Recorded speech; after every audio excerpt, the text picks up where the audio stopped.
Yesterday, Samoa has reported its first case of community-transmitted Covid-19 and the first stage of a national lockdown has begun.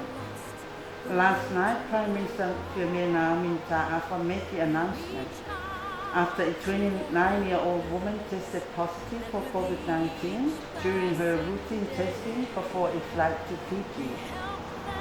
Hence, Samoa being under alert level 2 restrictions until midnight tonight, requiring all its people to show vaccination cards when they move around, wearing masks, and alluding to distancing from crowded areas, as well as continuing hand-washing practices all the time against any likely spread of the virus within their households and further into the wider community. Today, all schools are closed, as well as bars, nightclubs, and fitness centers. Sport games are cancelled, but other services remain open.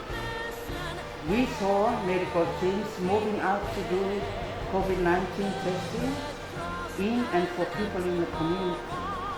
Samoa Red Cross happens to be one of the many testing sites identified for this great cause.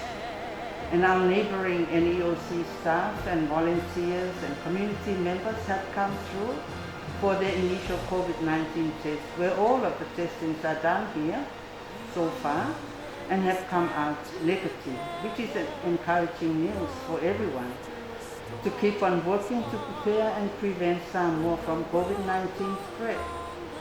From midnight tonight, Samoa will move to alert level 3 nationwide, which will be lockdown restrictions when schools and churches were closed and no public gathering are permitted.